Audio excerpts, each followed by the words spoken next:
नमस्कार दोस्तों, आप देख रहे हैं टीवी 9 डिजिटल और मैं हूं रवि पाठक। आज हम बात करेंगे भारत और पाकिस्तान के बारे में। भारत के बारे में थोड़ी बहुत होगी, लेकिन मेन जो बात होगी वो होगी पाकिस्तान के बारे में, क्योंकि पाकिस्तान में सत्ता परिवर्तन हुआ है। पाकिस्तान में नए प्रधानमंत्री आए हैं जिनका नाम है शहबाज शरीफ। इन तक हम पहुंचेंगे, लेकिन शुरुआत करेंगे 1947 से, यानी कि आज़ादी के उस दिन से जब भारत और पाकिस्तान दोनों को ही आज़ादी मिली। लेकिन भारत लगातार विकास करता चला गया और जो पाकिस्तान है वो बर्बादी के रास्ते पर निकल गया। बर्बादी हम क्यों कह रहे हैं, आप धीरे धीरे जब वीडियो में आगे बढ़ेंगे तो आप खुद ही समझ जाएंगे कि कैसे बर्बादी पाकिस्तान में आती चली गई। आगे बढ़ते हैं। ये 1950 की तस्वीर है। भारत 1950 में ही गणतंत्र बन गया था। गणतंत्र मतलब रिपब्लिक। हमें हमारा संविधान मिल गया था और अपने संविधान के हिसाब से काम करना हमने शुरू कर दिया था। लेकिन जब बात पाकिस्तान की आती है तो पाकिस्तान हमेशा से ही हमसे पीछे रहा है। 1956 में जाकर के इन्हें संविधान मिला, यानी कि लगभग 47 से लेकर 56 मतलब 8-9 साल बाद। ऐसा क्यों हुआ वो हम आपको बताएंगे, लेकिन समझ लीजिए कि तब तक पाकिस्तान में क्या था। 1956 तक क्या था कि गवर्नर जनरल हुआ करते थे, यानी कि राष्ट्रपति नाम की कोई चीज़ नहीं थी। गवर्नर जनरल हुआ करते थे। 4 गवर्नर जनरल रहे हैं पाकिस्तान में 56 तक। और स्टेट ऑफ द हेड जो है, स्टेट ऑफ द हेड ये हुआ करते थे ब्रिटिश मोनार्क, यानी कि अंग्रेज शासक। यानी कि जिस तरीके से अंग्रेज चलाते थे शासन को, कुछ उसी तरीके से पाकिस्तान में 1956 तक शासन चलता रहा। और यही वजह है कि वहीं से जो है कहानी शुरू हो गई पाकिस्तान में सत्ता परिवर्तन की, तख्ता पलट की, एक को गिराना दूसरे को उठाना, और पावर की जो लड़ाई है वो चलती चली है। और आज तक यही पावर की लड़ाई पाकिस्तान में देखने को मिल रही है। कैसे, वो समझिए। आज़ादी के बाद क्या हुआ 1948 में, ये जो आप तस्वीर देख रहे हैं ये तस्वीर है जिन्ना की, यानी जिन्ना का देहांत हो गया। पाकिस्तान की पॉलिटिक्स में एक वैक्यूम सा आ गया, यानी कि उस टाइम पाकिस्तान संभल नहीं पाया, उसको पता नहीं था कि हमको कैसे क्या करना है। हालांकि भारत में भी जो है गांधी जी की हत्या कर दी गई थी, लेकिन भारत मजबूत था हमेशा से ही और भारत में पता था कि हमको कैसे क्या करना है, क्योंकि संविधान हमारा लगभग आधा तैयार हो चुका था। 1950 में हम संविधान के हिसाब से काम भी करने लगे। लेकिन यहाँ पर क्या हुआ कि ख्वाजा नजीमुद्दीन जब जिन्ना चले गए, उनका जब देहांत हो गया, तो ख्वाजा नजीमुद्दीन जो है ये मुस्लिम लीग के अध्यक्ष थे। जिन्ना जब गवर्नर जनरल बने थे तो इनको जो है मुस्लिम लीग का अध्यक्ष बना दिया गया था 1947 में, यानी कि जब पाकिस्तान आज़ाद हुआ था। ये जो है पूर्वी बंगाल से आते थे। पूर्वी बंगाल का मतलब ये हुआ जब पाकिस्तान को बांटा गया था तो एक पश्चिमी पाकिस्तान, यानी कि पीछे की तरफ जम्मू कश्मीर के ऊपर जो आप देखते हैं, और दूसरा पाकिस्तान जो बांग्लादेश जो आज की डेट में है, तो ये उसी पूर्वी बंगाल से ही आते थे ख्वाजा नजीमुद्दीन। इनको जो है गवर्नर जनरल बना दिया गया, यानी कि जिन्ना की जगह ये आ गए। और पहले प्रधानमंत्री जो पाकिस्तान के हैं वो थे लियाकत अली खान। इनकी खास बात यह है कि ये जब भारत था, यानी कि आज़ादी से पहले, ये जो है भारत के वित्त मंत्री भी रह चुके थे। और उसके बाद ये पहले प्रधानमंत्री बने पाकिस्तान के। मुहाजिर इनको कहा जाता था। मुहाजिर का सीधा मतलब ये होता है कि जो भी लोग उस टाइम जब 1947 में जब देश को बांटा गया, यानी कि भारत का जब बंटवारा हुआ, पाकिस्तान अलग हुआ, तो भारत से जो लोग, यानी कि भारत के जो मुस्लिम थे, वो जब पाकिस्तान में गए तो भारतीय मुस्लिमों को पाकिस्तान में मुहाजिर कहा जाता था। इनके साथ दिक्कत ये थी कि पूर्वी बंगाल के थे। पूर्वी बंगाल को लेकर के हमेशा से पाकिस्तान में एक अजीब सी स्थिति रही है, वो बताऊंगा आगे, धीरे धीरे समझते चले जाएंगे। मुहाजिर इनको कहा जाता था। इनकी कोशिश ये थी कि जो संविधान है, यानी कि जल्द से जल्द पाकिस्तान को एक संविधान दिया जाए और फिर उसके हिसाब से पाकिस्तान किस तरीके से आगे बढ़ेगा, कैसे उनका देश चलेगा, उसकी कोशिश में ये लगे हुए थे लियाकत अली। ये पूर्वी बंगाल से थे, तो इनके लिए पूर्वी बंगाल एक बड़ी चुनौती थी। अब आगे चल के क्या कैसे हुआ वो आप समझिए। ये 1948 की बात है जब देहांत हो गया था जिन्ना का। ये समझने की कोशिश कीजिए पाकिस्तान में क्या हुआ उस वक्त से, जो मैं आपको बता रहा था। ये जो आप देख रहे हैं ये रेड क्लिफ लाइन है, ये जो इलाका है ये ईस्ट पाकिस्तान, और ये जो आपको दिख रहा है ये वेस्ट पाकिस्तान। यहाँ पर जंग क्या थी दोनों के बीच में, सबसे खास बात पहले आपको जो जानकारी है वो दे देता हूँ। यहाँ पर पूरे पाकिस्तान की जो 55% आबादी है वो रहती थी पूर्वी पाकिस्तान में, यानी कि पूर्वी बंगाल में। तो यहाँ बच गए सिर्फ 45%। लेकिन जो कॉन्सेप्ट था पाकिस्तान का वो यही था कि यहाँ से बंटवारा होगा और ये जो पूरा इलाका है पाकिस्तान में चला जाएगा। तो पावर को लेकर हमेशा इसलिए लड़ाई होती थी कि इनकी आबादी ज़्यादा है। जो नेता थे वो यहाँ से थे, यानी पाकिस्तान में जो भी उस वक्त राजनीति में थे वो नेता ये जो वेस्ट पाकिस्तान जो है यहाँ चाहते थे कि ये सेंटर हो। तो यहाँ और यहाँ, यानी कि इन दोनों के बीच में एक पावर की जंग होती थी हमेशा ही। इनका ये दलील ये देते थे कि यहाँ पे जो है हिंदुओं की आबादी बहुत ज़्यादा है इस इलाके में, यानी कि पूर्वी बंगाल में हिंदुओं की आबादी बहुत ज़्यादा है। अब पाकिस्तान को अलग किस वजह से किया गया था? एक मुस्लिम राष्ट्र की सोच के साथ अलग किया गया था कि हम एक मुस्लिम राष्ट्र बनाएंगे। लेकिन अब ये सोचते थे कि यहाँ पे तो हिंदू ज़्यादा है, तो मुस्लिम राष्ट्र के प्रति ये जो है उतने वफादार होंगे या नहीं होंगे, इसको लेकर डाउट था। इसलिए इनको जो है एक साइडलाइन करने की कोशिश की जाती थी हमेशा यहाँ से, यानी कि इनको जो है पावर सेंटर में नहीं आने दिया जाता था। तो इसकी जंग हमेशा से रहती थी और ये चुनौती थी उस टाइम ख्वाजा नजीमुद्दीन के लिए। इस बीच क्या होता है कि 1951 में रावलपिंडी में अक्टूबर का महीना होता है, लियाकत अली जो एक रैली करने जाते हैं और रैली में इनको गोली मार दी जाती है और इनकी मौत हो जाती है। तो यहाँ पर क्या हुआ कि प्रधानमंत्री की मौत हो गई। 1951 में फिर एक नई स्थिति पैदा हो गई जो 1948 में पैदा हुई थी। इनके जाने के बाद क्या हुआ, जो ख्वाजा नजीमुद्दीन थे ये गवर्नर जनरल थे, इनको प्रधानमंत्री बना दिया गया। प्रधानमंत्री बन गया। अच्छा देखिए, उस टाइम में चुनाव वहाँ कुछ होते नहीं थे, सब कुछ अपने हिसाब से चीज़ें चलती थी क्योंकि ब्रिटिश जिस हिसाब से करते थे। तो ये बन गए पाकिस्तान के दूसरे प्रधानमंत्री।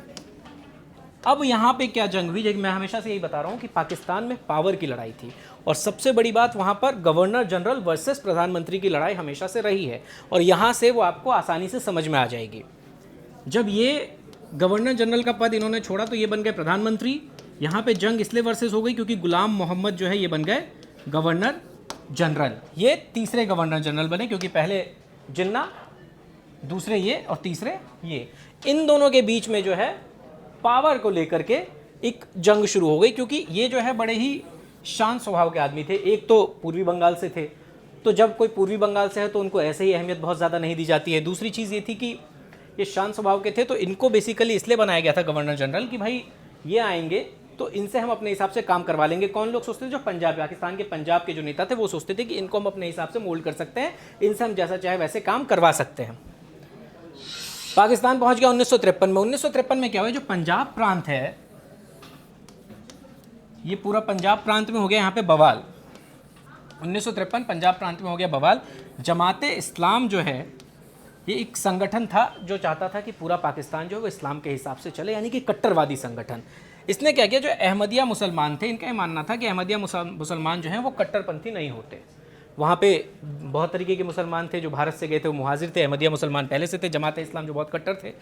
तो इन्होंने यहाँ पे इनको लेकर के एक मांग की कि इनको जो है गैर मुस्लिम बता दिया जाए, यानी कि इनको जो है गैर मुस्लिम करार दे दिया जाए। इन्होंने सरकार से मांग की। सरकार कौन? यानी कि ख्वाजा नजीमुद्दीन जो कि प्रधानमंत्री थे, उनसे ये मांग की गई कि भैया जो गैर मुस्लिम है, माफ़ कीजिएगा, जो अहमदिया मुसलमान है इनको गैर मुस्लिम कहा जाए और देश जो है वो शरिया के हिसाब से चले। नजीमुद्दीन ने ये बात नहीं मानी। नजीमुद्दीन ने कहा कि भाई ऐसा नहीं हो सकता। उसके बाद क्या हुआ, जब बात नहीं मानी गई तो जमाते इस्लाम जो है उन्होंने अहमदिया मुसलमानों के साथ मार पिटाई शुरू कर दी और दंगे भड़क गए पूरे पंजाब प्रांत में। ये बात जब नजीमुद्दीन ने मना कर दिया तो ये जो गुलाम मोहम्मद थे ये आ गए एक्शन में। इन्होंने क्या किया कि भाई पंजाब के सीएम को जो है बर्खास्त कर दिया, यानी कि पंजाब के सीएम, पंजाब जो प्रांत है वहाँ का अपना सीएम था तो उनको बर्खास्त कर दिया कि भैया तुम्हारे यहाँ दंगे हो रहे हैं, तुम नहीं संभाल पा रहे हो, इनको हटा दिया। फिरोज़ खान को नया सीएम बनाया गया पंजाब का। इस बीच में क्या हुआ, इन्होंने इनसे कहा नजीमुद्दीन से कि भैया आप इस्तीफ़ा दीजिए क्योंकि आपसे भी जो है काम हो नहीं रहा है, आप जो है संभाल नहीं पा रहे हैं, जो स्थिति है उसको आप कंट्रोल नहीं कर पा रहे हैं। इन्होंने इस्तीफ़ा देने से मना कर दिया। इन्होंने कहा कि मैं नहीं दूंगा इस्तीफ़ा क्योंकि ये जो मांग है वो मैं नहीं मान सकता, इस मांग के हिसाब से पाकिस्तान नहीं चलेगा। इन्होंने इस्तीफ़ा देने से मना कर दिया। जब इन्होंने इस्तीफ़ा देने से मना किया तो इन्होंने अपनी पावर का इस्तेमाल किया क्योंकि उस टाइम गवर्नर जनरल के पास बहुत ज़्यादा पावर हुआ करती थी। इन्होंने इनको बर्खास्त कर दिया। नजीमुद्दीन की सरकार ख़त्म, बर्खास्त। अब क्या हुआ, पंजाब में इन्होंने सेना लगा दी, पंजाब में मार्शल लॉ लगा दिया गया, पंजाब को कर दिया गया सेना के हवाले और लेफ्टिनेंट जनरल आजम खान को जो है वहाँ की कमान दे दी, यानी कि पंजाब अब तुम संभालो, पंजाब में जो बवाल हो रहा है वो सेना के हवाले कर दिया, यहाँ पे तुम बवाल शांत करो। और इनको जो है इस्तीफ़ा देना पड़ गया, यानी कि ये चले गए। अब क्या हुआ, 1953 में मोहम्मद अली बोगरा, क्योंकि ख्वाजा नजीमुद्दीन जा चुके थे तो मोहम्मद अली बोगरा को जो है नया पीएम बनाया गया। पूर्वी पाकिस्तान में बवाल शुरू हो गया। इस बीच अभी तक बवाल चल रहा था पंजाब में, अहमदिया मुसलमान और जमात इस्लाम के बीच में। लेकिन यहाँ क्या हुआ, पूर्वी पाकिस्तान यानी कि वो हिस्सा जो अब बांग्लादेश बन चुका है, वहाँ पे हो गया बवाल। वहाँ पे बवाल इसलिए हुआ क्योंकि वहाँ पे बांग्ला भाषी लोग जो हैं, जो बांग्ला बोलने वाले लोग थे, वो काफ़ी ज़्यादा थे। और मैंने आपको पहले ही बताया कि 55% आबादी पूरे पाकिस्तान की जो है वो पूर्वी बंगाल में रहती थी, यानी कि उनका वर्चस्व पॉलिटिकली नहीं था लेकिन आबादी के हिसाब से था। तो उन्होंने कहा कि भैया बांग्ला भाषा को जो है मान्यता दो, यानी इसको आप मान्यता दो कि पाकिस्तान में बांग्ला भी एक राष्ट्रीय भाषा कहलाएगी। लेकिन वहाँ पे ऐसा हुआ नहीं, उर्दू जो है वो राष्ट्रीय भाषा रखी गई थी क्योंकि मुस्लिम राष्ट्र की कल्पना की गई थी। 1956 में हालांकि मान्यता मिल गई, 3 साल बाद। इसकी कहानी क्या है वो बताएंगे। लेकिन उस बीच क्या हुआ, जब ये जब मना कर दिया गया कि भैया नहीं दी जाएगी 1953 में, तो पूर्वी बंगाल में एक फ्रंट खड़ा हुआ, यूनाइटेड फ्रंट। कुछ जो वहाँ के स्थानीय लोकल लीडर्स थे उन्होंने मिलकर के एक फ्रंट बनाया, यानी एक मोर्चा बनाया, उसका नाम रखा यूनाइटेड फ्रंट। और इनकी जंग किससे हुई, मुस्लिम लीग जो कि पाकिस्तान में पावर में थी। तो यूनाइटेड फ्रंट वर्सेस मुस्लिम लीग की जंग 1953 में शुरू हो गई। 1954 में क्या होता है, पूर्वी पाकिस्तान में चुनाव होते हैं। पूर्वी पाकिस्तान में चुनाव होते हैं, पाकिस्तान में नहीं, यानी कि जो पाकिस्तान का पूर्वी पाकिस्तान है वहाँ पर चुनाव होता है। वहाँ पर क्या होता है, यूनाइटेड फ्रंट की जीत हो जाती है। जो नया मोर्चा बना था मुस्लिम लीग के खिलाफ वो जीत जाता है, मुस्लिम लीग की हार हो जाती है। इसके बाद क्या होता है कि ये सरकार बनाते हैं। अब भाई जब जीते हैं तो सरकार तो बनाएंगे ही, तो इनके सरकार बनाने से पहले ही पूर्वी पाकिस्तान यानी जो पूर्वी बंगाल है, पूर्वी पाकिस्तान अभी तक उनका नाम नहीं रखा गया था, पूर्वी बंगाल ही कहा जाता था। वहाँ पर क्या हुआ, दंगे भड़क गए। दंगे भड़के तो गवर्नर साहब जो हैं इन्होंने वहाँ पे लगा दिया गवर्नर रूल, यानी कोई सरकार नहीं रहेगी, गवर्नर रूल रहेगा, गवर्नर का रूल रहेगा। यानी एक तरीके से आप राष्ट्रपति शासन कह सकते हैं, लेकिन वहाँ पे राष्ट्रपति थे नहीं तो गवर्नर थे, तो गवर्नर का रूल रहेगा। सिकंदर मिर्ज़ा को आप सभी लोग जानते होंगे, बाद में इनका जिक्र होगा, बड़े पैमाने पर जिक्र किया जाएगा। लेकिन उससे पहले आपको बता दें कि सिकंदर मिर्ज़ा को भेज दिया गया पूर्वी पाकिस्तान यानी कि पूर्वी बंगाल के। आप जाइए वहाँ की स्थिति को संभालिए, वहाँ पर जो बवाल हो रहा है उसको शांत कीजिए। यूनाइटेड फ्रंट केंद्र में आता। अब देखिए यहाँ तक की कहानी आप समझ गए। जब एक प्रांत में चुनाव हुए तो प्रांत में सत्ता में बैठता कौन, यूनाइटेड फ्रंट। इनको नहीं बैठने देने के लिए क्या किया गया, वहाँ पर कराए गए दंगे भड़के। तो गवर्नर ने क्या कहा कि भैया अब गवर्नर रूल रहेगा। सिकंदर मिर्ज़ा को भेज दिया गया वहाँ पर कि जाइए, यानी कि सेना के अधिकारी को भेज दिया गया कि भैया आप जाइए। प्रांत की बात हो गई, लेकिन सेंटर में भी तो कोई बैठेगा। अगर वहाँ से कोई चुनाव जीता है तो सेंटर की जो असेंबली है वहाँ भी तो कोई ना कोई बैठेगा। तो वहाँ अगर बैठते यूनाइटेड फ्रंट के नेता तो फिर दिक्कत ये होती कि वो बात करते पूर्वी बंगाल की, क्योंकि वो वहीं से जीत करके आए हैं। ऐसा जो पश्चिमी पाकिस्तान के लोग हैं वो चाहते नहीं थे। तो उन्होंने क्या किया कि भाई असेंबली को भंग कर दिया। पावर थी, कोई संविधान नाम की कोई चीज़ तो थी नहीं, तो ठीक है जी, असेंबली हो गई भंग। असेंबली भंग हो गई तो फिर कोई बैठेगा ही नहीं, यानी कोई सिटिंग ही नहीं होगी, असेंबली काम ही नहीं करेगी, ख़त्म हो गया। हालांकि ये लोग चले गए हाई कोर्ट में। अब भाई जब ये चुनाव जीत करके आए हैं तो इनका हक बनता है वहाँ पर जाने का, लेकिन इन्होंने तो असेंबली को भंग कर दिया। ये चले गए हाई कोर्ट। हाई कोर्ट ने कहा कि भाई नई असेंबली बनाओ, यानी कि ऐसा कोई फैसला नहीं दिया कि इसी असेंबली में लोग बैठेंगे। उन्होंने कहा कि नई असेंबली तैयार करो। तो ये फैसला दिया गया हाई कोर्ट की तरफ से। 1954 की बात है। तो गुलाम मोहम्मद ने एक टैलेंटेड कमेटी बनाई 3 लोगों की। उन 3 लोगों में कौन थे, हुसैन शहीद सोहरावर्दी, जनरल अयूब खान, ये 1955 की बात है, और सिकंदर मिर्ज़ा जो कि पूर्वी बंगाल का कमान जिनको दिया गया था। पूर्वी पाकिस्तान के आधिकारिक नाम इसी दौरान रखा गया जब इनको टैलेंटेड कमेटी में रखा गया था। ये पश्चिमी पाकिस्तान एडमिनिस्ट्रेटिव यूनिट। अब देखिए 1955 में क्या हुआ, 1, 2, 3 इन 3 लोगों की एक कमेटी बना दी गई और इनसे कहा, क्योंकि असेंबली तो थी नहीं, तो इनसे कहा गया कि किस तरीके से देश चलेगा आप लोग तय कीजिए। उधर दूसरी तरफ संविधान पे काम चल रहा था, क्योंकि जो संविधान समिति है वो अपना काम कर रही थी। देश किस तरीके से चल रहा था वो मैं आपको बता रहा हूँ। तो इन तीनों को बताया गया कि कैसे कैसे क्या होगा। इन तीनों की मदद ली गई। गुलाम मोहम्मद खान जो कि गवर्नर जनरल थे उन्होंने ली।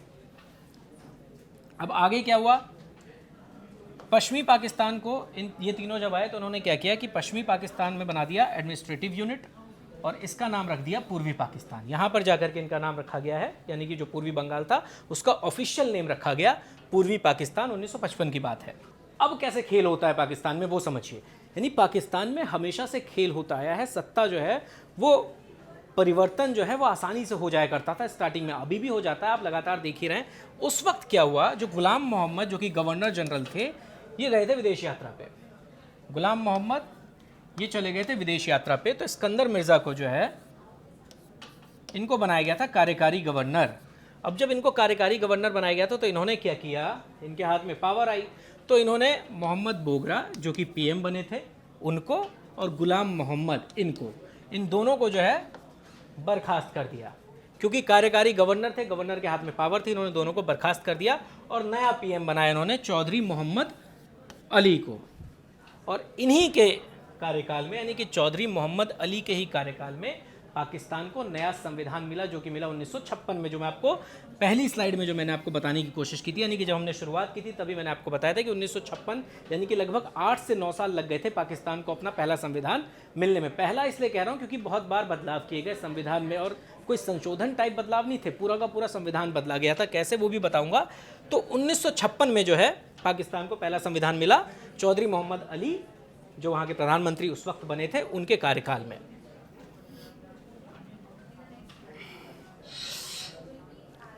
ये आप तस्वीरें देख रहे हैं नेशनल पार्लियामेंट की। सिकंदर मिर्ज़ा राष्ट्रपति बन गए थे क्योंकि गुलाम मोहम्मद को उन्होंने बर्खास्त कर दिया था, ये खुद बन गए राष्ट्रपति। 1956 की बात जो मैं बता रहा था, नेशनल पार्लियामेंट का गठन किया गया, संविधान बना। तो नेशनल पार्लियामेंट, जैसे कि भारत में अपना संसद है, ऐसे ही वहाँ पे एक नेशनल पार्लियामेंट, या नेशनल यानी राष्ट्रीय पार्लियामेंट, जिसमें पूरे राष्ट्र की बात होगी, पूरे पाकिस्तान की बात होगी। 300 सीटें रखी गई थी, 162 सीटें रखी गई थी पूर्वी पाकिस्तान यानी कि बंगाल से, जिसे बाद में पूर्वी पाकिस्तान बोल दिया गया था, पूर्वी बंगाल। और 138 सीटें रखी गई थी पश्चिमी पाकिस्तान से। दो पाकिस्तान जो बताया था, एडमिनिस्ट्रेटिव यूनिट और पूर्वी पाकिस्तान जो बांटे गए थे, उन्हीं दोनों के आधार पर 300 सीटों कर दी गई, 162, 138।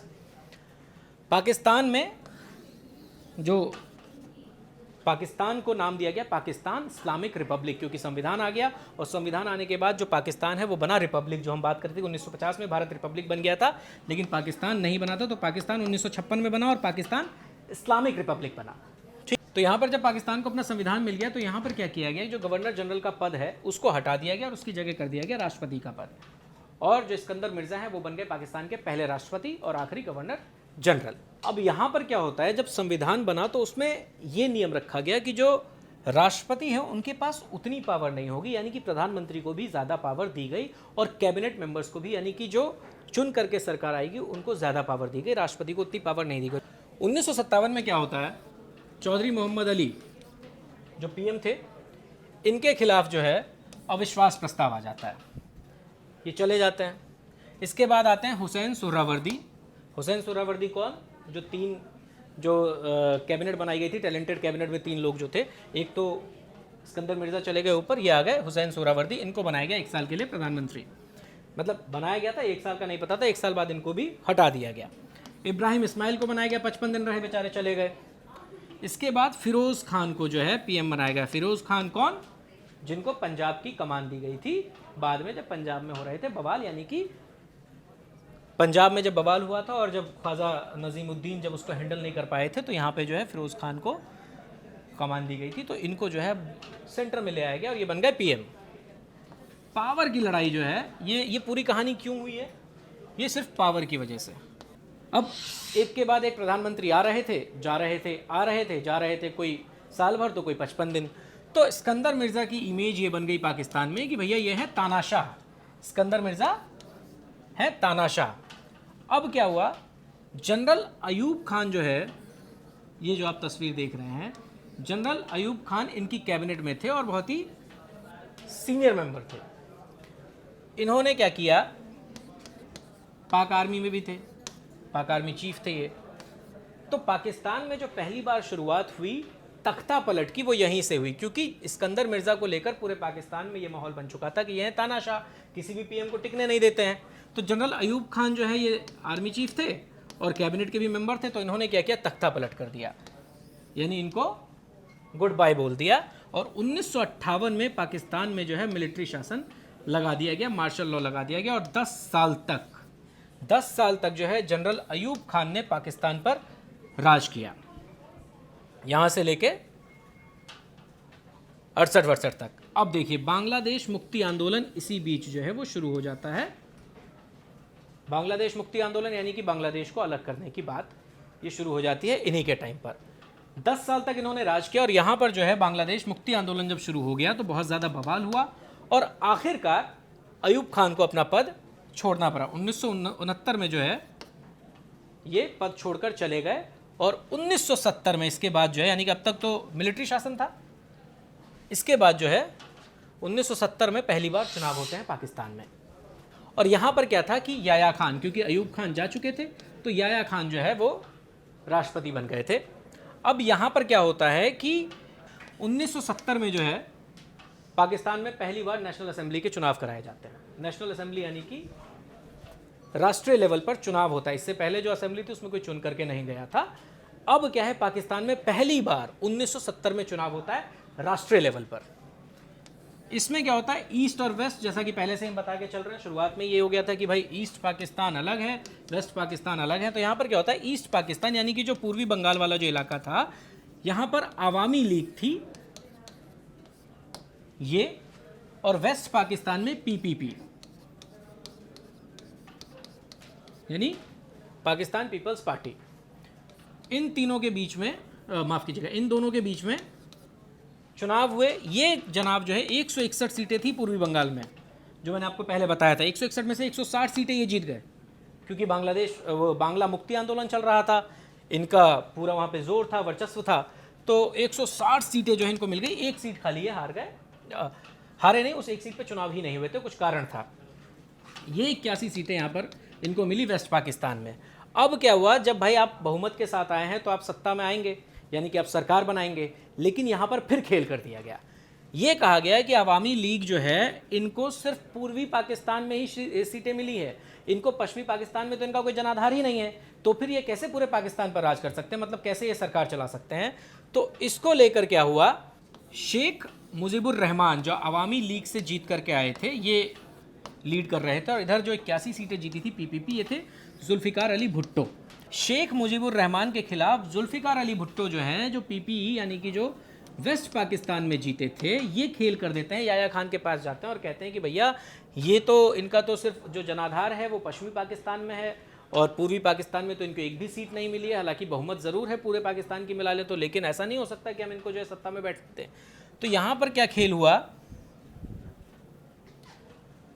इनकी और इनकी यानी कि तीनों, याया खान, जुल्फिकार अली भुट्टो और शेख मुजीबुर रहमान, इन्होंने जो है मध्यस्थता की और इन दोनों को बिठाया और बात करने की कोशिश की गई कि आप लोग आपस में तय कर लीजिए कि कैसे क्या करेंगे। कुल मिलाकर के इनकी तरफ से जो है इन्होंने पैरवी की कि आप जीते ज़रूर हैं, लेकिन ऐसी ऐसी ये बात अपनी रख रहे हैं, आप लोग आपस में समझौता कीजिए कि कैसे क्या करेंगे। मुजीबुर रहमान ने मना कर दिया कि भैया ऐसे नहीं हो सकता, हम जब जीते हैं तो हम बैठेंगे। तो कुल मिलाकर यहाँ पर सेना भी यही चाहती थी कि भाई पश्चिमी पाकिस्तान से, पूर्वी पाकिस्तान से कोई ना आए। जो पश्चिमी पाकिस्तान में यानी कि जो पंजाब वाला जो इलाका था, जो पंजाब प्रांत, सिंध प्रांत, ये सब जो थे, यहाँ के भी जो है यहाँ पर वर्चस्व था इनका, तो ये भी नहीं चाहते थे कि जो पूर्वी बंगाल यानी पूर्वी पाकिस्तान के जो लोग हैं वो सत्ता में आए। तो इन्होंने क्या किया कि शेख मुजीबुर रहमान ने मना कर दिया कि नहीं भैया हम कोई समझौता नहीं करेंगे, हम तो बैठेंगे। तो याया खान ने जो है, इन्होंने जुल्फिकार अली भुट्टो ने याया खान से कहा कि आप जो है गैदरिंग ही मत कराइए, यानी कि जो पार्लियामेंट है, जो संसद है, उसमें आप गैदरिंग ही मत कराइए सारे नेताओं की। तो गैदरिंग नहीं हुई, उससे क्या है जो मुजीबुर रहमान है वो हो गए नाराज़। अब क्या था कि बांग्लादेश मुक्ति आंदोलन तो वहाँ पर चल ही रहा था। जब मुजीबुर रहमान को सत्ता में नहीं आने दिया गया तो फिर इन्होंने जो है और उग्र रूप अपना लिया और जो है मुक्ति आंदोलन को और ज़्यादा तेज़ कर दिया। यानी कि अब वो चाहते थे कि अब हम यहाँ पर नहीं रह सकते क्योंकि हमारी बात नहीं मानी जा रही है, चुनाव जीतने के बाद भी हमको तवज्जो नहीं दी जा रही है, तो अब हमको अलग होना है। कुल मिलाकर यहाँ पर ये ठान लिया गया था और यहीं से बांग्लादेश मुक्ति आंदोलन जो है वो और उग्र हो गया। 1970 में चुनाव हुए थे। 1970 की कहानी आपको बताई। एक साल बाद, यानी एक साल नहीं कुछ ही महीनों बाद जो है 1971 में क्या होता है कि अवामी लीग के खिलाफ, यानी अवामी लीग यानी कि मुजीबुर रहमान क्योंकि वहां पर लीड कर रहे थे, लगातार जो है प्रोटेस्ट कर रहे थे, ये है मुजीबुर रहमान, तो इनके खिलाफ जो है सेना उतार दी गई। अब जब सेना उतार दी गई तो मुजीबुर रहमान को जो है गिरफ्तार कर लिया गया। पूर्वी पाकिस्तान में जो है लगातार उग्र आंदोलन चल रहा था, सेना को लगाया गया। तो सेना ने क्या किया कि भाई मुजीबुर रहमान को जो है गिरफ्तार कर लिया गया और ढाका में, यानी कि उस वक्त ढाका जो बांग्लादेश की राजधानी है, तो ढाका उस वक्त जो पूर्वी पाकिस्तान में हुआ करता था, वहाँ पर गोली कांड हुआ। गोली कांड कैसे हुआ कि वहाँ पर जो लोग प्रोटेस्ट कर रहे थे, जो युवा थे, उनके ऊपर गोलियाँ चलाई गई और इसमें कई लोगों की जो है मौत हो गई थी। और आज भी जो है ये जो कई लोगों की ढाका में जो गोलीबारी हुई, इसमें जो मौत हुई, तो उनकी आज भी जो है उनकी प्रतिमाएं जो हैं वो लगाई गई हैं ढाका में। आज की डेट में भी इनके नाम पर एक म्यूजियम बना हुआ है जिसमें उनकी प्रतिमाएं लगी हुई है कि वो किस तरीके से प्रोटेस्ट कर रहे थे और कैसे उनके ऊपर गोलीबारी की गई, तो उनके स्टैचूज बनाए गए हैं। खैर, यहाँ पर क्या होता है, जब इतनी बड़ी कहानी वहाँ पर हो जाती है, यानी कि पाकिस्तान की आर्मी वो अटैक करने लग जाती है अवामी लीग पर, तब जो है यहाँ पर होती है भारत की एंट्री। भारत से मदद मांगते हैं वो लोग कि हमारी मदद कीजिए। भारत जब यहाँ पर एंट्री करता है तो फिर जंग होती है भारत और पाकिस्तान के बीच में, और फिर पाकिस्तान के टुकड़े हो जाते हैं, यानी कि पूर्वी पाकिस्तान अलग हो जाता है, उसको बना दिया जाता है बांग्लादेश। और जब यहाँ पर याया खान, यानी कि ये जब भारत से जब करारी शिकस्त का सामना करना पड़ता है तो फिर ये इस्तीफा दे देते हैं। अब 1971 में जब याया खान चले जाते हैं तो जुल्फिकार अली भुट्टो ये बन जाते हैं राष्ट्रपति। अब इनको एक नया संविधान चाहिए था, जिस संविधान में इनको लगे कि मेरे पास पावर रहे, तो ये थोड़ा सा संविधान में बदलाव करते हैं। बदलाव के समझिए कि नया संविधान ले आते हैं। ये क्या करते हैं कि राष्ट्रपति के पास पावर कम कर देते हैं और पीएम के पास जो है प्रधानमंत्री को ज़्यादा पावर दे देते हैं, और 1973 में खुद पीएम बन जाते हैं। कई लोगों को जेल में डाल देते हैं, जो लोग इनका विरोध करते हैं कि भैया ऐसा क्यों हो रहा है, उनको ये डाल देते हैं जेल में। 1977 में जो है फिर से चुनाव होते हैं, 4 साल बाद 1977 में दोबारा से चुनाव होते हैं, और यहाँ पर क्या है, पीपीपी जो है वो जीत जाती है।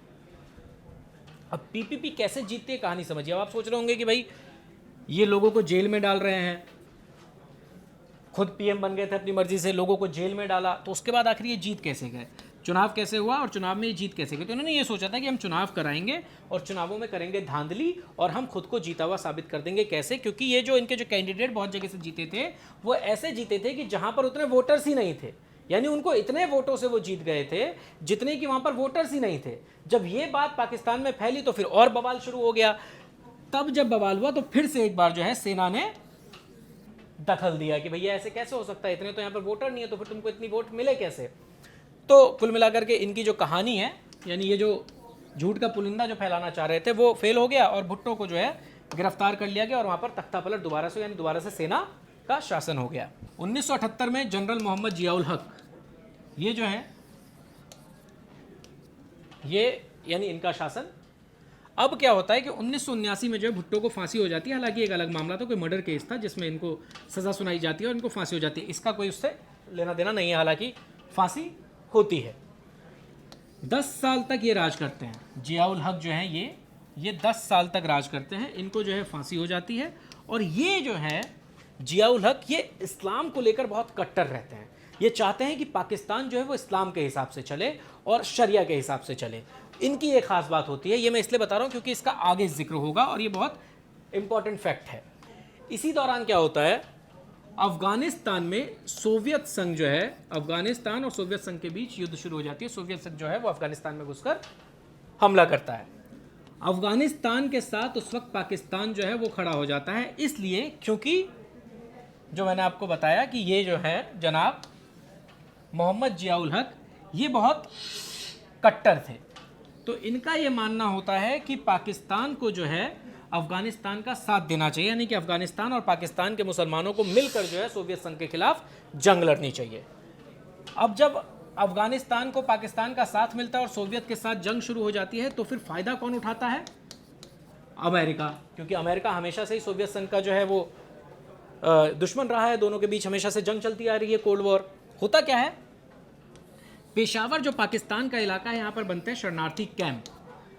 शरणार्थी कैंप में क्या होता है कि जो अफगानिस्तान में जो मार खा कर आ रहे हैं या जो लोग पलायन कर रहे हैं वहाँ से, या जो रेजिस्टेंस फोर्स है, यानी कि वहाँ के जो लोकल लड़ाके हैं जो सोवियत संघ की सेना का मुकाबला कर रहे हैं, वो लड़ाके जो है यहाँ पर रहते हैं पेशावर में। यानी कि जो लोग वहाँ से शरण लेना चाहते हैं वो भी आ रहे हैं, और यहीं पर पेशावर में जो है ट्रेनिंग भी दी जाती थी उनको कि कैसे तुम जो है अफगानिस्तान में सोवियत संघ के साथ जंग लड़ोगे। यानी कि इसको जो है एक सेंटर बना दिया गया था, पावर सेंटर बना दिया गया था अफगानिस्तान में जंग के दौरान। अब ये सब होता कैसे था, यूएसए यानी कि यूनाइटेड स्टेट, मैंने बताया ना कि अमेरिका को फायदा होता था, तो अमेरिका जो है वो फंडिंग करता था और साथ में सऊदी जो है वो फंडिंग किया करता था। यानी कि यूएसए और सऊदी से फंडिंग होती थी, पैसा दिया जाता था कि आप लड़ाकों को तैयार करो, शरणार्थी कैंप बनाओ, पूरी व्यवस्था की जा रही थी यूएसए और सऊदी की तरफ से। और हथियारों का जो सप्लाई है वो भी बढ़ा दिया गया था, यानी कि पाकिस्तान को हथियार दिए जाने लगे थे कि आप हथियार लीजिए और सोवियत संघ के खिलाफ अफगानिस्तान की मदद कीजिए और जंग लड़िए। और यहीं से जो है पाकिस्तान की बर्बादी की दूसरी कहानी। अभी तक तो क्या है, पॉलिटिकली बर्बाद हो रहे थे, अब यहां से जो है अंदरूनी तौर पे भी कैसे बर्बाद होने लगे, यानी युवा कैसे बर्बाद होने लगे वहां के, वो समझिए। तो उधर जंग चल रही है अफगानिस्तान में, वो एक अलग मामला है। 1984 में क्या होता है, ईरान में इस्लामिक रिवॉल्यूशन आ जाता है। इस्लामिक रिवॉल्यूशन का असर जो है वो पड़ता है पाकिस्तान में, क्योंकि जो जियाउल हक थे ये बहुत ही कट्टर थे। अब ये चाहते थे कि भाई पाकिस्तान जो है वो शरिया के हिसाब से चले, इस्लाम के हिसाब से चले, और ये असर जो है पाकिस्तान में इसीलिए पड़ता है क्योंकि ये देखते हैं कि भाई ईरान में ऐसा हो सकता है तो पाकिस्तान में क्यों नहीं हो सकता। अब ये क्या करते हैं कि जनमत संग्रह कराते हैं, रेफरेंडम कराते हैं कि भैया क्या पाकिस्तान भी इस्लाम के आधार पर आगे बढ़ सकता है क्या, इसी तरीके से हम सज़ा दे सकते हैं, इसी तरीके से हम कानून लागू कर सकते हैं, इस्लामिक सज़ा जो होती है इस्लाम के तौर तरीक़ों के हिसाब से सज़ा दी जाती है। तो वो चीज़ यहाँ पे जनमत संग्रह कराया गया और उस वक्त जो है इनको सपोर्ट मिला, लोगों ने कहा कि हाँ ठीक है कीजिए, हम आपके साथ हैं। 1995 अब जब यहाँ पे इनको जनमत संग्रह मिल गया, यानी कि इनके सपोर्ट में लोग आए, तो इनको लगा कि भाई चुनाव करा लेना चाहिए। लेकिन चुनाव का तरीका देखिए इन्होंने कैसे किया, इन्होंने चुनाव तो कराए, लेकिन यहाँ पर इन्होंने क्या किया कि कोई पार्टी चुनाव नहीं लड़ेगी, चुनाव होंगे लेकिन कोई पार्टी नहीं लड़ेगी, सिर्फ इंडिपेंडेंट जो भी निर्दलीय हैं वो चुनाव लड़ेंगे। अब ये इंडिपेंडेंट कौन थे, ये वो लोग थे जो जियाउल हक के करीबी माने जाते थे, जो उनको सपोर्ट करते थे, सिर्फ वही लोग खड़े हुए और ये जीत भी गए।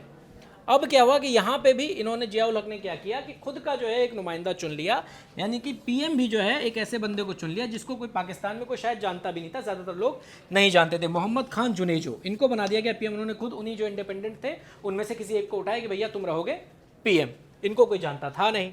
अब 1986 में क्या होता है, 1986 में हो जाती है बेनजीर भुट्टो की एंट्री। बेनजीर भुट्टो यानी जुल्फिकार अली भुट्टो की बेटी, ये जुल्फिकार अली भुट्टो और ये उनकी बेटी बेनजीर भुट्टो, इनकी एंट्री होती है, यानी कि ये पॉलिटिक्स में एंटर करती हैं। यहाँ पर क्या होता है कि सिंध प्रांत में जो है उन दिनों बवाल हो रहा होता है। सिंध प्रांत में बवाल क्यों हो रहा होता है, क्योंकि यहाँ पे सिंधी हैं, मुहाजिर हैं और अफगानी हैं। अफगानी कौन, जिन्होंने शरण ली थी किस वक्त, जब सोवियत संघ जो है अफगानिस्तान में हमले कर रहा था, तो वहाँ से जो लोग शरण लेकर के आ रहे थे पाकिस्तान में, उन्हें को वो थे अफगानी, और मुहाजिर जो इंडिया से गए हुए थे बंटवारे के बाद वो थे मुहाजिर, और ये सिंधी। इन तीनों के बीच में, यानी कि इन तीनों जमातों के बीच में जो है गैंग वॉर चल रहा था उस टाइम पे, यानी कि सिंध में पूरा बवाल था। और यहाँ पे गैंग वॉर क्यों चल रहा था, क्योंकि मैंने आपको बताया कि भाई सऊदी और अमेरिका से जो है वो फंड आ रहा था। उसमें क्या था कि जो लड़ाके थे वो बेसिकली लड़ाके तो थे, लेकिन वो जो है उग्र हो चुके थे, तो आतंकी वहाँ पर ज़्यादा हो गए, ड्रग्स की सप्लाई होने लगी अफगानिस्तान से, हथियार लगातार मिल ही रहा था। अब जब तीनों चीज़ एक साथ होगी तो बवाल तो होगा ही होगा। तो सिंध में जो है, सिंध प्रांत में इन तीनों लोगों में जो है, तीनों गैंग्स में जो है गैंग वॉर होने लगा। 1988 में जो है जुनेजो को बर्खास्त कर दिया गया, यानी कि जियाउल हक ने क्या बोला कि भैया तुमसे नहीं संभल रही है सरकार, तुम जो है इसे संभाल नहीं पा रहे हो, तो तुम अब जाओ। पावर थी, बर्खास्त कर दिया। उसके कुछ ही दिन बाद क्या होता है, जियाउल हक जो है कहीं जा रहे होते हैं तो इनका प्लेन क्रैश हो जाता है।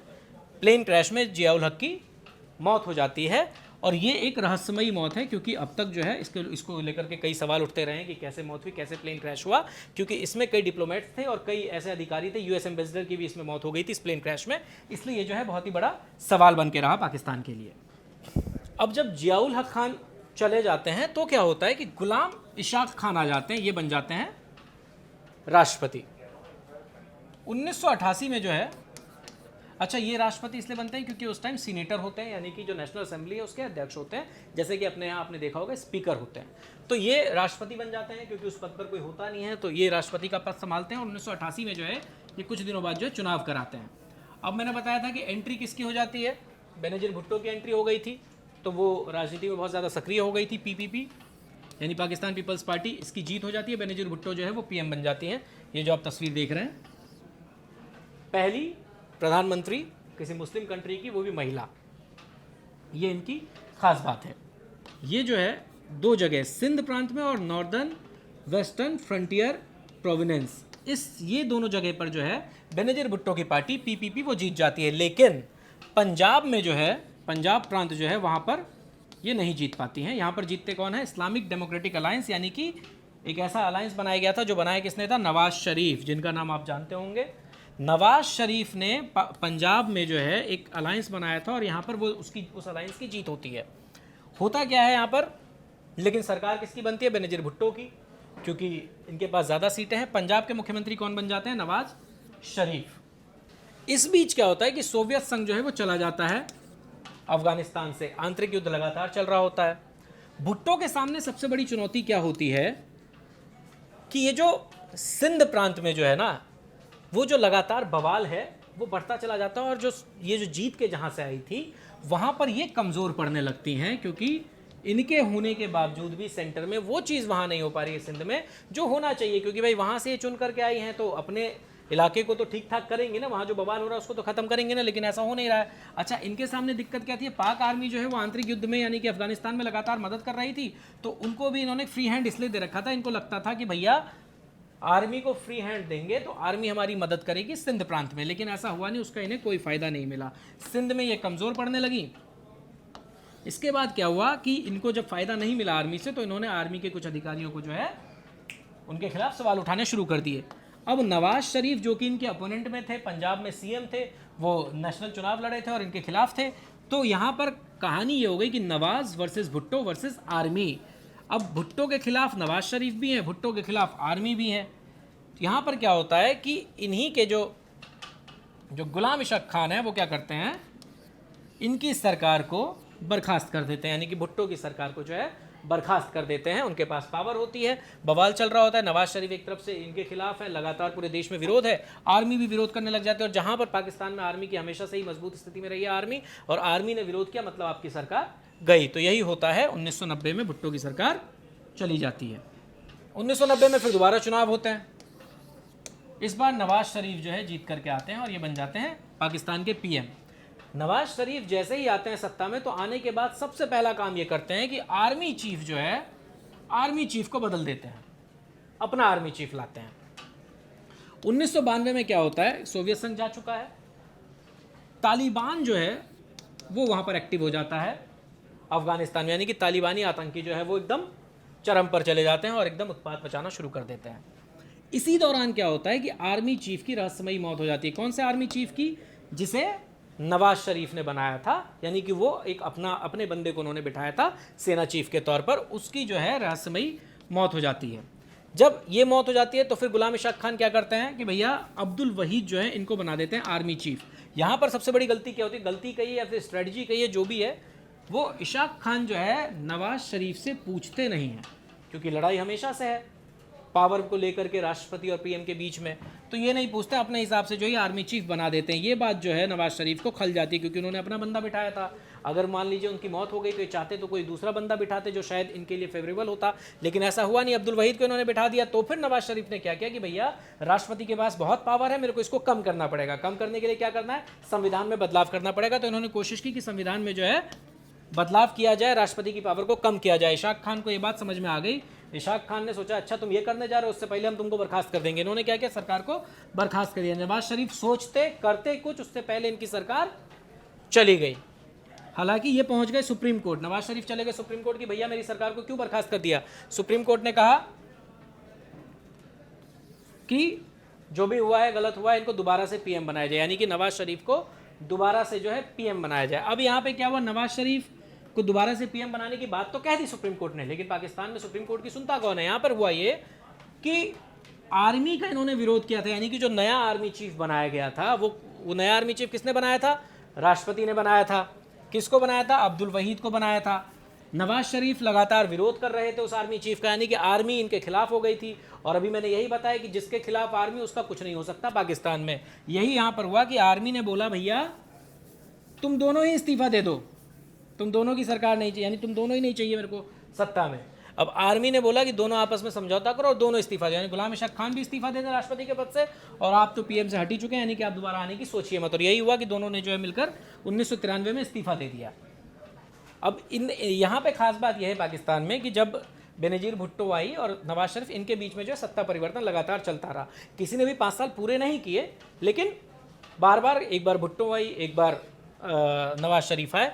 अब क्या होता है, 3-4 महीने बाद जब दोबारा से चुनाव होते हैं तो यहाँ पर पीपीपी यानी कि पाकिस्तान पीपल्स पार्टी जो है वो, बेनजीर भुट्टो जो है वो दोबारा से जीत जाती हैं, और ये अपने पार्टी के यानी कि पीपीपी के एक सीनियर लीडर को, फारूक लेगारी को राष्ट्रपति बना देती हैं कि राष्ट्रपति भी अपना, पीएम में खुद, यानी कि हमारी सरकार जो है वो अब चलेगी, ऐसा सोच करके काम करते हैं। लेकिन यहाँ पर खेल क्या हो जाता है, बेनजीर के जो पति है ना जरदारी, इनके ऊपर आरोप लगता है कि ये जितने भी सरकारी कॉन्ट्रैक्ट होते हैं उसमें 10% का कमीशन लेते हैं, यानी कि कट मनी लेते हैं। तो पाकिस्तान में आज भी जो है इनको मिस्टर 10% के नाम से जाना जाता है, यानी कि अगर आप गूगल पे भी सर्च करेंगे मिस्टर 10% तो इनका नाम सामने आएगा। ये पाकिस्तान में ऐसा कहा जाता है।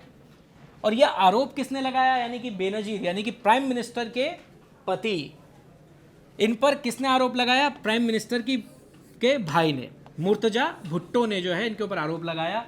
मुर्तजा भुट्टो के साथ कमी ये थी कि ये थोड़ा सा हिंसक संगठन से जुड़े हुए थे, यानी कि पाकिस्तान में ये चाहते थे कि थोड़ा, मतलब ये जो एक संगठन था जो लगातार वो इस्लाम के हिसाब से चलता था, वो थोड़ा बहुत हिंसा में भी लिप्त था। तो इनके ऊपर जो है इसी चीज़ का फ़ायदा उठा करके इनके ऊपर हिंसा के कई तरीके के आरोप लगाया गया और इनको आतंकी घोषित कर दिया गया। अब देखिए यहाँ पर क्या हुआ, यानी कि बहन प्राइम मिनिस्टर है और आप यानी कि भाई आतंकी है। ये स्थिति बन गई पाकिस्तान में, बहन प्राइम मिनिस्टर, भाई आतंकी, और पति जो है वो मिस्टर 10% यानी कि कमीशन खोर।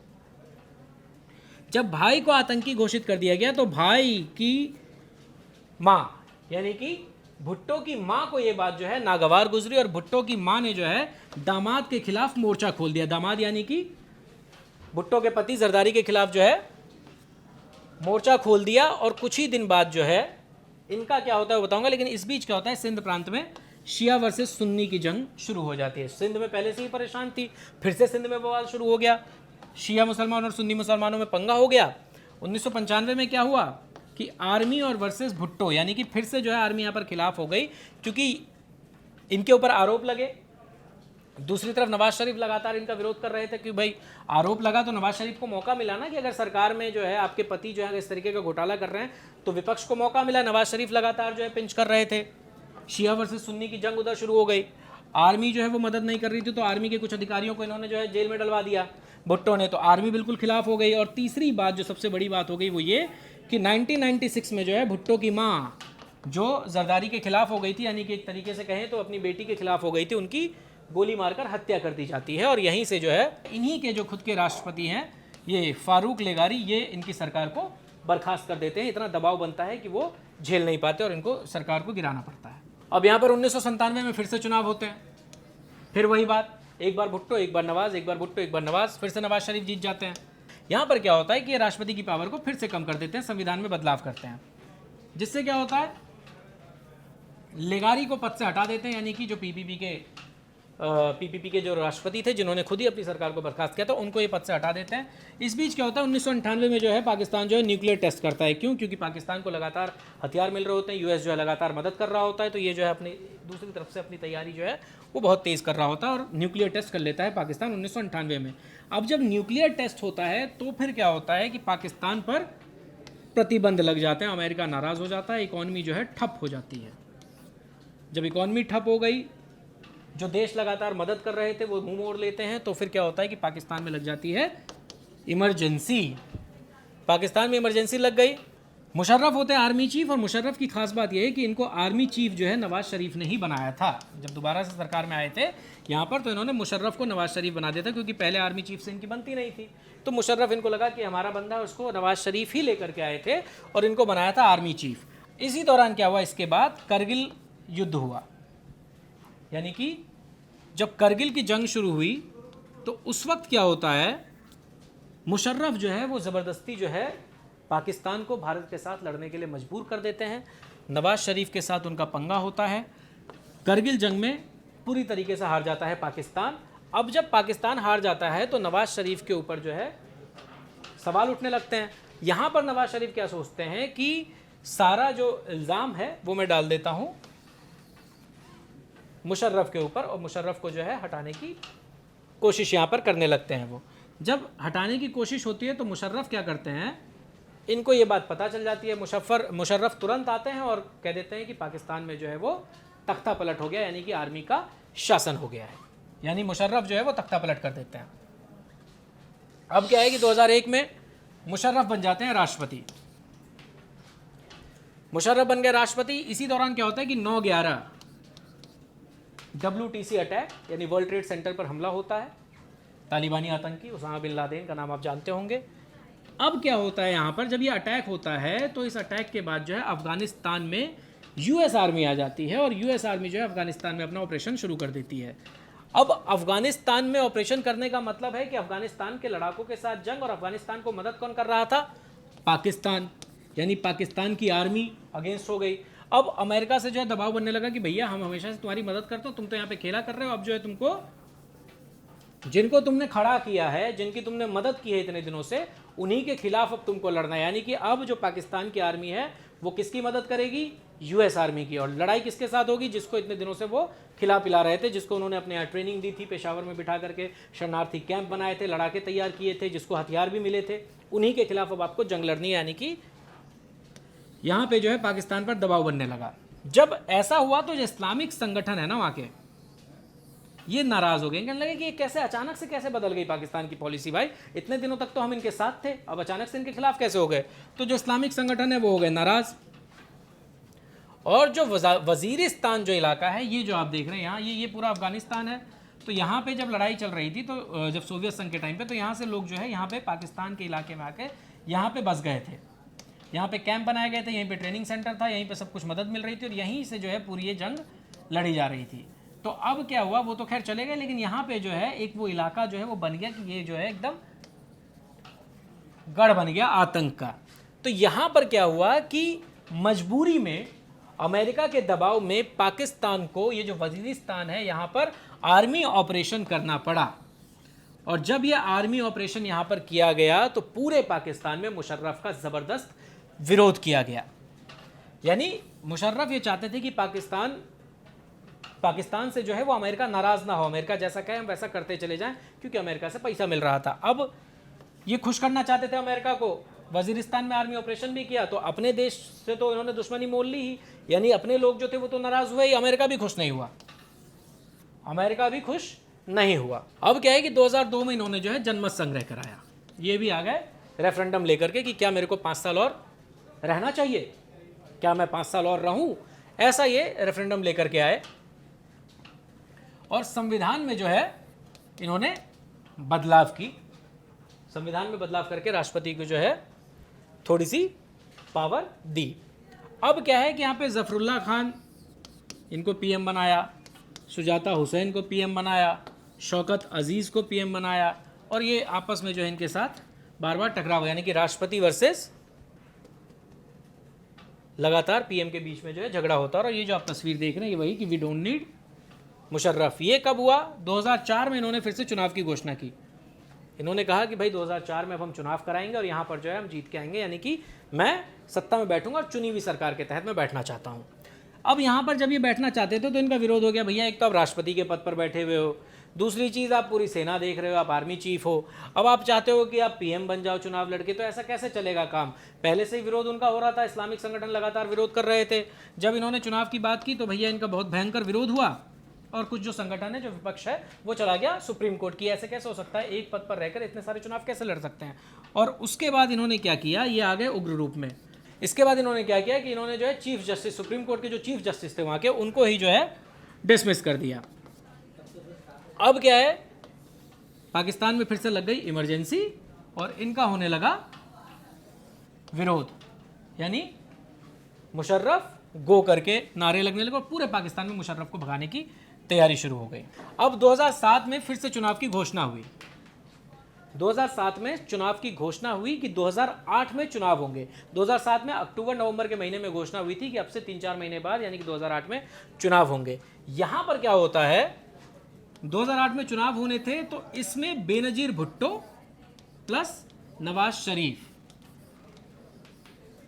इन दोनों की पार्टी जो है मिलकर के चुनाव लड़ने का ऐलान करती है। बेनजीर भुट्टो यानी कि पीपीपी, पाकिस्तान यानी कि पाकिस्तान अवाम लीग, ये जो है दोनों मिलकर के जो है चुनाव लड़ने की बात करते हैं और प्रेस कॉन्फ्रेंस करते हैं कि इस बार जो है हम दोनों मिलकर चुनाव लड़ेंगे पाकिस्तान में। लेकिन उसी के कुछ दिनों बाद जो बेनजीर भुट्टो हैं, ये देखिए दोनों एक साथ की तस्वीर उसी दौरान की है, जब ये बेनजीर भुट्टो रैली करने जा रही होती हैं तो फिर इनको जो है गोली मार दी जाती है और इनकी हत्या कर दी जाती है इस बीच।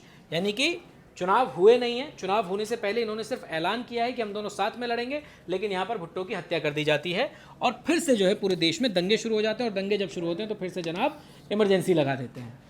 हालांकि कुछ दिनों बाद फिर से चुनाव होते हैं और फिर चुनाव में जो है मुशर्रफ हार जाते हैं, क्योंकि ये इतना वहाँ पर इतना गर्द मचा चुके थे पूरे पाकिस्तान में कि आखिरकार इनकी हार हो ही जाती है। और भुट्टो की पार्टी और नवाज की पार्टी जो है फिर से जीत करके सत्ता में आती है और यूसुफ रजा गिलानी भुट्टो की पार्टी के, इनको जो है प्रधानमंत्री बना दिया जाता है, पीएम बना दिया जाता है। यूसुफ रजा गिलानी को नया पीएम बनाया जाता है पीपीपी से। अब क्या है कि राष्ट्रपति जो थे परवेज मुशर्रफ हार गए, हार के बाद वो चले गए, उन्होंने इस्तीफा दे दिया। अब यहाँ पर आ गए आसिफ अली जरदारी। आसिफ अली जरदारी कौन है? आसिफ अली जरदारी जो है ये हैं भुट्टो यानी कि बेनजीर भुट्टो के पति। आसिफ अली जरदारी यानी कि मिस्टर 10%, यानी जो भुट्टो के पति थे वो अब बन जाते हैं राष्ट्रपति। यहाँ पर क्या होता है कि यूसुफ रजा गिलानी जो है उनकी सुप्रीम कोर्ट से कुछ नोकझोंक हो जाती है। सुप्रीम कोर्ट के किसी फैसले की वो अवमानना करते हैं, सुप्रीम कोर्ट की वो अवमानना करते हैं और इसके खिलाफ जो है यूसुफ रजा गिलानी को जो है फिर सज़ा हो जाती है और इनको जो है इस्तीफा देना पड़ता है। 2012 में क्या होता है कि राजा परवेज अशरफ बनते हैं पीएम। इनके ऊपर रिश्वत का आरोप लगता है, ये भी चले जाते हैं। यानी कि देखिए बहुत कम समय में जो है चलते चले गए। इसके बाद रिश्वत का आरोप लगता है, रिश्वत के आरोप के बाद एससी जो है यानी सुप्रीम कोर्ट है वो आदेश देता है इनको गिरफ्तार करने के, क्योंकि राजा परवेज अशरफ को क्योंकि इनके ऊपर आरोप लगा है रिश्वत लेने का, तो फिर इनकी गिरफ्तारी हो जाती है और ये भी चले जाते हैं। अब आगे देखिए 2013 में फिर से चुनाव होते हैं, फिर से जो है नवाज शरीफ वो चुन करके आते हैं। 2013 में फिर से वो सरकार बनाते हैं। 2018 में क्या होता है, आय से अधिक संपत्ति का इनके ऊपर मामला लगता है, यानी कि आज से 4 साल पहले आय से अधिक संपत्ति का मामला, सुनवाई होती है। सुनवाई के बाद इनको सज़ा हो जाती है।